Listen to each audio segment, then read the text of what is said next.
السلام علیکم، میں اسد علی قادری، آپ میرا فیس بک اور یوٹیوب چینل دیکھ رہے ہیں۔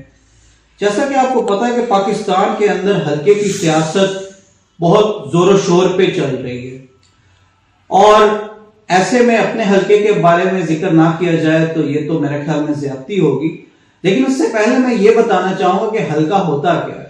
حلقے کی جو ڈائنامکس ہیں یا جغرافیائی جو حدود ہے یا آبادی کے اعتبار سے جو ایک تناسب ہوتا ہے وہ کیا ہوتا ہے۔ ویسے تو اس کا ایک عام جو ایک کانسیپٹ ہے یا عام تصور اس کے حوالے سے جو پایا جاتا ہے وہ ایک ہی ہے کہ ہر علاقے کے لحاظ سے آبادی کا تناسب ہوتا ہے، اور خاص طور پہ جب آپ ووٹرز کی بات کرتے ہیں تو وہ بھی اسی کے اندر شامل ہے۔ مثال کے طور پہ اگر آپ بلوچستان کے حلقوں کی بات کریں گے تو بلوچستان کے اندر ووٹرز کا تناسب کچھ یوں ہے کہ چند ہزار یا چند سو ووٹ لے کے بھی آپ بلوچستان اسمبلی کے ممبر منتخب ہو جائیں گے۔ اس کے برعکس آپ لاہور کراچی کے کسی حلقے کے میں جائیں گے تو وہاں پر ایوریج 4 لاکھ 5 لاکھ ووٹر ہوں گے، اور وہاں کا بہت سارے امیدوار ایسے بھی ہوں گے جو کہ لاکھ لاکھ ووٹ لے کے بھی ہار جائیں گے۔ تو یہ ایک بڑا مزے کا تناسب ہے آبادی کے لحاظ سے اور ووٹر کے لحاظ سے۔ دوسرے پیرائے میں اگر ہم دیکھیں کہ ووٹرز کی جو ایک تعداد ہے اور ووٹرز کا جو ووٹ دینے کا جو انداز ہے وہ کس طرح سے ہے، میرے نزدیک وہ 2 طرح سے ہے۔ پہلے نمبر پہ سیاسی جماعتوں کی بنیاد پہ، اور دوسرے نمبر پہ ذات برادری کی بنیاد پہ۔ سیاسی جماعتوں کی بنیاد پہ یہ ہوتا ہے کہ وہ ہر پارٹی سے جو بندہ اپنا ووٹ دیتا ہے پارٹی کی بنیاد پہ یا ایک سیاسی جماعت کا ورکر ہونے کا دعویٰ کرتا ہے تو وہ اس کے ساتھ منسلک ہو جاتا ہے، اس کے لیے ذات برادری اہم نہیں رہتی۔ اسی طرح بہت سارے الیکشنز میں ایسا رہا ہے کہ ذات برادری کی بنیاد پہ ووٹرز اپنے برادری کے بندے کو ووٹ دے کے جتوا دیتے تھے۔ تو ہم یہ کہیں کہ پاکستان کے اندر سیاسی جماعت کا ووٹ ہے تو برادری اور ذات کا ووٹ نہیں ہے تو یہ غلط ہوگا، اور اسی طرح اگر ہم یہ کہیں کہ صرف جماعت کا ووٹ نہیں ہے اور صرف ذات اور برادری کا ووٹ ہے تو یہ بھی غلط ہوگا۔ تو دونوں چیزیں برابر چلتی ہیں۔ اب ہوا یہ ہے کہ پاکستان کے اندر پاکستان تحریک انصاف جو ہے وہ یہ ایک ایسی جماعت ہے جس کے اندر ذات برادری کا کانسیپٹ کسی حد تک بہت کم ہو چکا ہے۔ باقی جماعتیں پھر بھی ابھی تک علاقے کے لحاظ سے حلقے کے اعتبار سے ذات برادری کو دیکھتی ہیں، لیکن تحریک انصاف کے اندر بہت حد تک 80% تک تقریباً یہ چیز ختم ہو چکی ہے۔ اس کے برعکس اگر ہم بات کریں اپنے حلقے کی، یعنی میں اپنے ذاتی حلقے کی بات کروں تو میرا MNA کا جو حلقہ ہے وہ ہے 138، اور جو صوبائی حلقہ ہے وہ ہے 187، جنہوں پنجابی میں 187 کا بھی ہے۔ اب 138 پہ جو 3 مضبوط نشانات ہیں، جو 3 مضبوط امیدواروں کی جو 3 نشانات ہیں وہ کون کون سے ہیں؟ نمبر 1 مور، جو کہ ایک آزاد امیدوار جو کہ کافی طاقت رکھتے ہیں اس حلقے کے اندر، ان کا ہے۔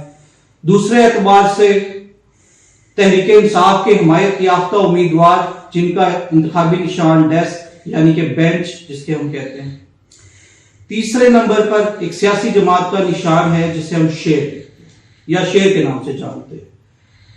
اب بظاہر ان تینوں نشانوں کی اگر بات کی جائے تو ان تینوں نشانوں میں فرق یہ ہے کہ شیر براہ راست مسلم لیگ نون سے تعلق رکھتا ہے، تحریک انصاف کا حمایت یافتہ جو نشان ہے وہ ہے ڈیسک یعنی بینچ، اور ایک آزاد امیدوار جو کہ ایک سیاسی بیک گراؤنڈ رکھتے ہیں، کافی سٹرونگ سیاسی بیک گراؤنڈ رکھتے ہیں، ان کا نشان ہے مور۔ اب دیکھنا یہ ہے کہ جو مسلم لیگ نون کی کارکردگی رہی ہے پچھلے 16 مہینوں میں، اس اعتبار سے کیا شیر دھاڑے گا یا پھر شیر نگل جائے گا عوام کو ایک بار پھر سے۔ اسی طرح ہم اگر بات کریں مور کی تو کیا مور اپنے پنکھ بکھیرے گا، خوبصورت پنکھ بکھیرتا ہے یا نہیں، یا پھر مور کے جو بدنما پیر ہیں وہ اس کی کامیابی کے آڑے آ جائیں گے۔ اسی طرح ڈیسک اور بینچ کی بات ہم اس لیے نہیں کر سکتے کیونکہ ان کا کوئی سیاسی طور پر کوئی ماضی موجود نہیں ہے، کیونکہ یہ لوگ کبھی بھی آزاد حیثیت سے یا کسی سیاسی جماعت کی حیثیت سے نہ تو صوبائی اسمبلی نہ تو قومی اسمبلی میں پہنچ سکے. اس لیے یہ دیکھنا پڑے گا کہ کس اعتبار سے اس حلقے کی جو ڈائنامکس ہیں، جو جغرافی حدود ہے، کیا وہ ذات برادری کی حد تک محدود ہے یا پھر وہاں پر سیاسی جماعتوں کا اثر اور سروپ زیادہ ہے.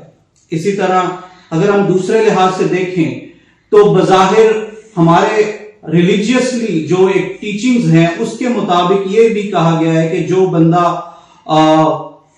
کمزور ہو، بے بس ہو، اس کے ساتھ کھڑا ہونا آپ کا فرض ہوتا ہے، کیونکہ طاقتور اور بہادر وہی ہوتا ہے جو کسی بے بس کے ساتھ کھڑا ہو، کسی لاچار کی دادرسی کرے.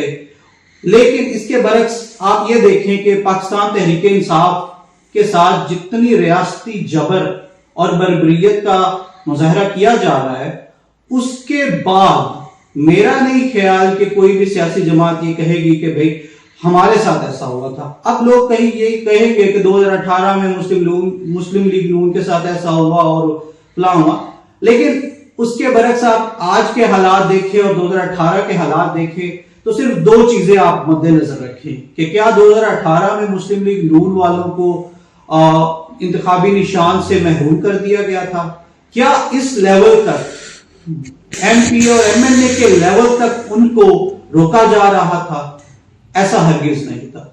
اور دوسری چیز یہ کہ اس سارے پروسیس کا صرف ایک مقصد ہے اور وہ یہ ہے کہ عوام کو مایوس کرنا کہ ان کے ووٹ کی کوئی اہمیت نہیں. اور دوسری بات یہ کہ آپ کے اندر اس قدر خوف پیدا کر دیا جائے کہ آپ ووٹ دینے ہی نہ چاہیں، کیونکہ اگر آپ کے ووٹ کی اہمیت نہ ہوتی تو یہ سب کچھ ہوتا ہی نہیں. کیونکہ اگر اتنا آسان ہوتا کہ آپ لوگوں کی رائے کو تبدیل کیا جا سکتا تو آپ لوگوں کو کسی صورت بھی اتنا کچھ کیا ہی نہ جاتا. اس لیول تک M P As M N As کے لیول تک آ کر لوگوں کو روکا نہیں جاتا، عام ورکرز کو، عام سپورٹرز کو، عام ووٹرز کو پکڑا نہیں جاتا. کیوں؟ کیونکہ ان کو پتا ہے کہ بھائی یہ جو ساری کارکردگی کی جا رہی ہے یہ ووٹرز کو روکنے کے لیے کی جا رہی ہے. تو لہٰذا آپ نے گھبرانا نہیں ہے اور ہمت کے ساتھ اور حوصلے کے ساتھ اور پرامن ہو کر آپ نے جا کر ووٹ کاسٹ کرنا ہے. جس کو مرضی کریں، بس اتنا خیال رکھیے گا کہ جو آپ کے ملک کے حق میں بہتر ہے اس کو دیجیے گا. پاکستان زندہ باد.